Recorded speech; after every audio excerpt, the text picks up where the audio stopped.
Alright guys, Quantum's back here again with the third installment of our Soul Level 120 series builds. This time, as promised, we're going to go over a Spellcaster / Sorcerer PvP build at Soul Level 120. So if you guys watched the other videos before, you know how this goes already. We're going to start off breaking down the attributes, and then we'll get into the weapons, and then the equipment, and go from there. So, starting off, again, Soul Level 120, of course, and our attribute breakdown here is going to be a little bit different, obviously, and we'll discuss why. Now, I know that it's Vigor, but I call it Vigor in my video. It's an inside joke between me and my friend JV, who lives in Quebec.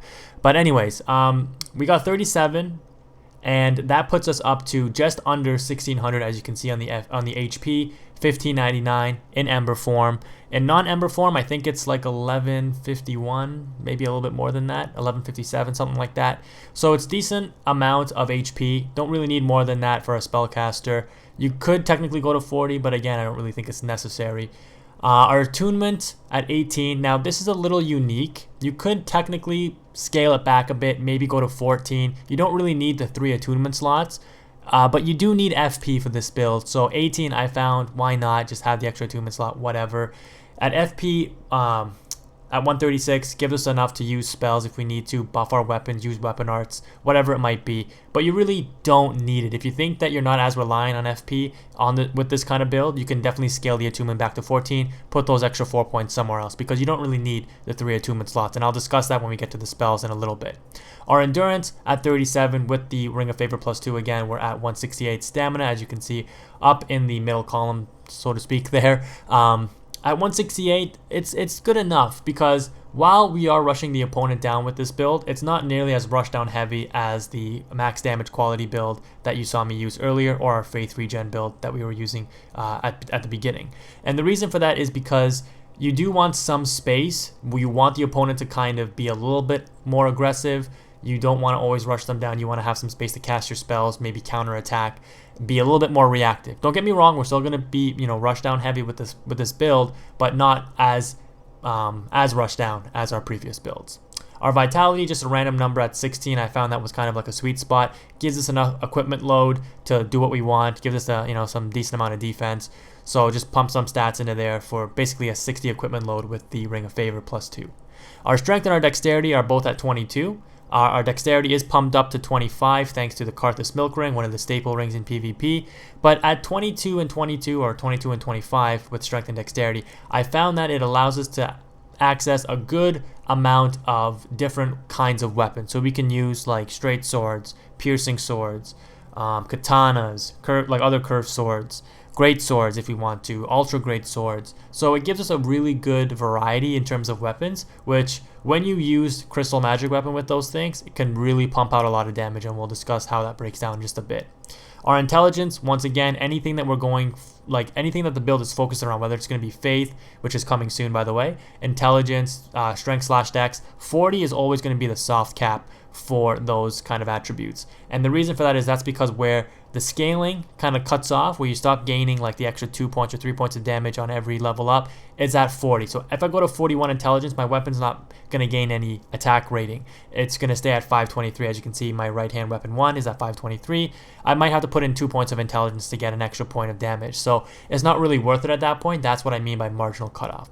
Our faith and our luck are just set at the default, which is 8 and 9. I did make a mistake. I will admit that. If you're going to start a build from scratch and you want to make something like this, I do recommend going with the Knight. The Knight is easily the best starting class for any PvP character, at least right now. And the reason for that is because with Faith at 8 and Luck at 9, I essentially gain an extra 3 points, right? 2 from Faith, 1 from Luck, because normally the stats are all defaulted to 10. You can, if you chose what was it, Deprived or something, whatever the default Soul Level 1 starting classes in the game. So we gain those extra points back where we're not wasting those stats into Faith and Luck, because we're not using those in our PvP build. But I only gained 3 from this. If I chose the Knight, I would have had 9 Faith, but 7 luck. So I would have gained a total of 4 points to allocate elsewhere. So with this, starting off as a mercenary, I only lost out on 1 extra stat point, which I could have put to like vitality, or maybe more HP, maybe more endurance, something like that. Not really too much of a big deal, but I just wanted to point out why picking your starting class can really help optimize your build for PvP.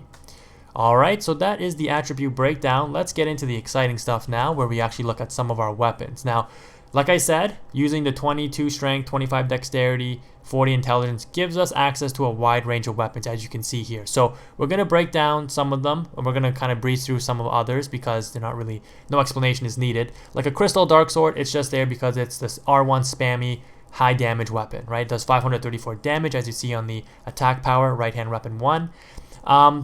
Again, the sharp Goddard twin swords, or the Gotthard twin swords, we got two versions of it. We got the sharp and the crystal, and the reason for that is we can start off infusing one, or buffing one I should say, with crystal magic weapon, and let's take a look at that. And we can always switch to the just the standard crystal if we run out of infusion, or we don't have enough FP to infuse. I don't know why I keep calling it infuse when I mean to say buff, but I mean buff with crystal magic weapon. But you can see the damage different. It's about 81 points of damage, but whoops, we got 312 with just the sharp, and if we infuse it, sorry for taking so long, the damage is going to bump up to 454, and it is actually quite significant because when you two-hand this weapon and you start using it, you're basically, I'm pretty sure the way it breaks down is you're doing 454 per hit. So if you hit with both the swings, you're doing pretty much 900 damage, right? And if you can combo them, you're going to be doing a ton of damage. The sword is still very good by itself because it does have a standard like spammy R1 set, and it is pretty long. So overall, I mean, the Goddard twin swords are actually really good, and keeping both versions handy is definitely useful. So we gain, what was it? We start off at 312, was it? And we're at 454. So you gain about 142 points of damage at 40 intelligence with crystal magic weapon. So pretty good, pretty significant damage boost. Beats just getting 80 points of damage, right? You get an extra, what is that, like 70 points of damage with crystal magic weapon. But again, when the buff runs out, you might have to just quickly swap it out, bam, like that. And then you can continue on wrecking your opponent if you were unable to kill him in time with the crystal magic weapon. So that's why we have versions of, two versions of each weapon. As you can see, we have two versions of the katana, two versions of the S-stock, and that's the only reason why. Let's get on to some of the unique weapons though. The Greatsword of Judgment is actually the sword used in the Pontiff boss fight, and this is kind of a unique sword. You can see here we do 554 damage. It is a greatsword, so it's going to have a standard greatsword moveset, and the Moonlight greatsword has the same moveset as well because it is a greatsword.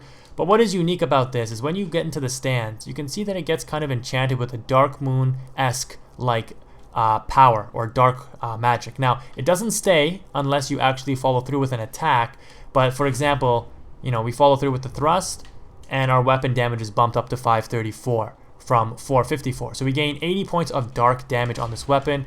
Pretty cool, pretty significant. And what's really unique about this weapon is if you go into the stance and you hit R2, you're going to fire off this super fast. I mean, it starts up slow, but then it comes out really quick. Kind of projectile from the sword, and it does a lot of damage. So really significant. The only downside is that, yes, it does cost FP, but that's, again, why we always have our simple weapon in our other hand. The fist weapon only weighs 0.5, so it's pretty much the best thing. At plus 10, it's going to recover our FP throughout the fight if we need it. So that is the Greatsword of Judgment. Kind of cool, kind of unique. Want to try that out. But let's get on to the Moonlight Greatsword. Now this weapon is probably the best iteration of it since, I guess, Demon Souls. I mean, it wasn't even that good in Demon Souls, but it's probably the best version of the weapon throughout all the Soul series. And the reason for that is, again, thanks to the weapon arts. So something that's really unique with this weapon is, yes, it does have the standard Greatsword moveset, but if you hold down R2, pay attention to my FP bar right here. Notice how that didn't use up FP, whereas the Greatsword of Judgment, its projectile attack does. And this projectile does a lot of damage. I mean, I didn't think the spellcaster was going to be that good when I first started making the build, but when I actually started PvPing at Soul level 120, I haven't lost a single match yet, and I fought about, I don't know, like 15, 20 matches, and we've won all of them. I was really surprised that this build is actually as effective as it is, because when I was making it, I really didn't think it was going to be that good. But this is really good for this sword. You can kind of use this unlimited amount of times, and what the cost for using this is if you look at the actual weapon down where my items are, you can see that it's using up weapon durability instead of FP, which isn't really that big a deal because, I mean, you can have repair powder in your quick items and then just spam out a repair powder and there you go. You can start using it from, you know, from scratch again. And this does, like I said, it does a ton of damage. If you hit the opponent with the sword and the projectile, like if they're coming at you and you end up hitting them, and you're going to see in some PvP matches, enemies are, you know, they think that it's going to come out and they roll a little too early, and we end up hitting them with both because they roll towards us. And it does like between 500 to 700 damage, so you can essentially kill somebody with 2 of these projectiles if you hit them. It's crazy. It does a ton of damage, and it's really underrated. And you're going to see a lot of Moonlight Greatsword PvP, because I really think this sword is really good for the Spellcaster class. Now again, we do have some of our standard other weapons here. I'm not going to break down the S-Stock and the Katana too much because we've already done that in other videos. But one of the reasons why we have 22 strength and 22 dexterity is to use some of the great sword weapons. So we have a Zweihander, I think that's how you say it, it's a German word, I'm pretty sure. It does 440 damage as refined, but again, we can infuse it or buff it, and it does close to 600 damage, right? And what's nice about the Zweihander is it does have the follow-up upward swing to do a ton of damage if we hit opponents with it, which is really nice. So I'm just going to sit at the bonfire to recover some of my FP.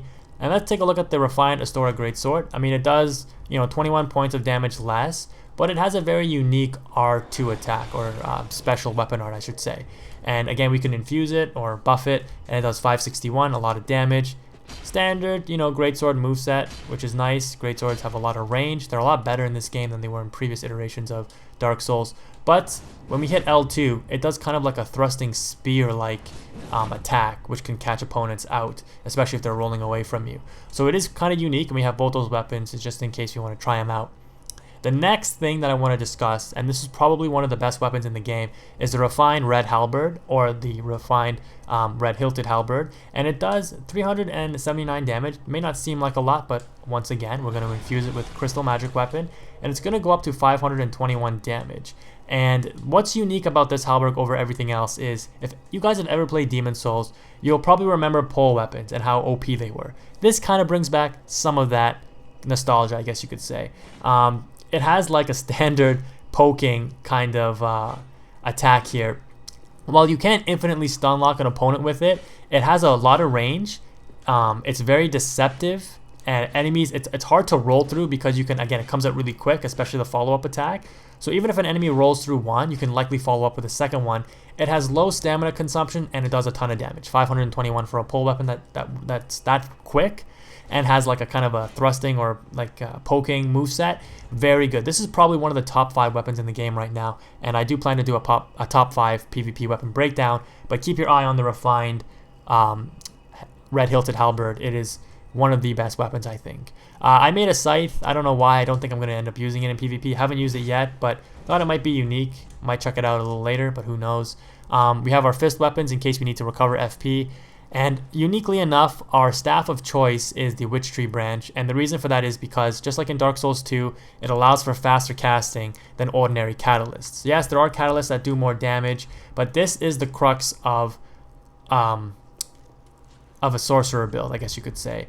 And a lot of people have the misconception that just because it's a sorcerer build, they need to have their spells do the most damage, and that's not the case at all. Spells in PvP are generally not that good. Speed is what matters over damage when it comes to spells. You kind of want to bait your opponent out, and you're going to see sometimes that in some of the fights that I do, I just kind of throw these like random soul arrows, and I use the crystal shower. Let's see if I can attune that. I mean, these spells, they don't do a lot of damage, and they're not that good. I mean, some of them, the Crystal Shower only does like 20 damage, right? But it's the fear that it instills the opponent, and it forces them to roll.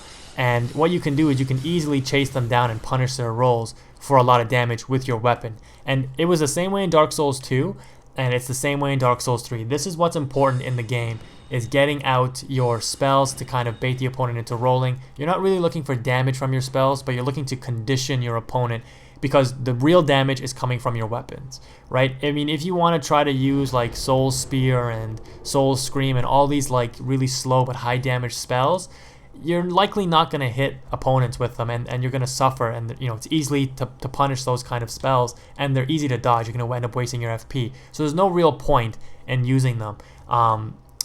Things like Homing Crystal Soul Mass, which used to be really good in Dark Souls 2, has seen a significant nerf in both its tracking of opponents and its damage. It's still pretty fast, but it's very easy to dodge at range, and even if it does hit, it's only going to do like 100 damage.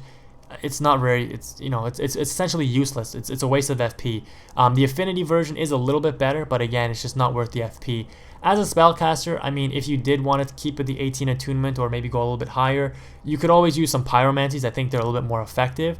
Great Chaos Fire Orb does a lot of damage, so does the Chaos Bed. If you ended up starting with a Knight and you can just pump 1 extra point into your Faith for 10 Faith, you know, it's not that much of a sacrifice to use some of the pyromancies. You can use Firestorm or Chaos Storm, which could be pretty good if an enemy's rushing you down and you got some space. Just whip that out there because it does have some startup, but it can do some significant damage to your opponent. Fire Whip would also be decent, but aside from that, again, don't make the spells the crux of your build, because you will not be nearly as effective with a sorcery build as if you didn't make it focused on spells. As sad as that sounds, I mean, that's just the way it is. I mean, spells are easily dodgeable by other human opponents, so you got to play smart and you got to condition your opponent.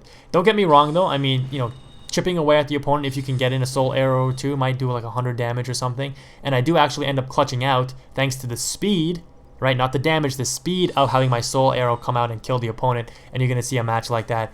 He was using the Nameless King boss weapon, which is really good, and he was going to try to use the special attack where the thunder comes down on me, but again, that weapon is slow, so I can switch to my my staff and cast my Great Soul Arrow before his attack came out, and I was able to clutch out the win where I was losing through the whole match. So you're going to see some unique stuff, and you're going to see how this build kind of comes together and why it's significant and why it's actually a pretty good build overall. I was surprised at how good it was, because like I said, I didn't think it was going to be that good. So that's pretty much how it breaks down weapon wise. We got a lot of versatility with the weapons. So let's quickly look at the equipment and the rings to wrap up this video, and then I'll link it to part 2 where you guys can see the PvP matches when that video is uploaded. So we're starting off with the Alva Helm. We can always go to the Old Sorcerer hat if needed, or the Crown of Dusk, because let me just switch to a magic weapon here. So with the Moonlight Greatsword +5, you can see we do 523 damage. But if we're facing an opponent that really doesn't use magic, I mean, the Crown of Dusk, as you can see here, it lowers our magic to taking -2. So it's actually, we're taking more damage than the opponent is actually dishing out with this if they're using anything with magic.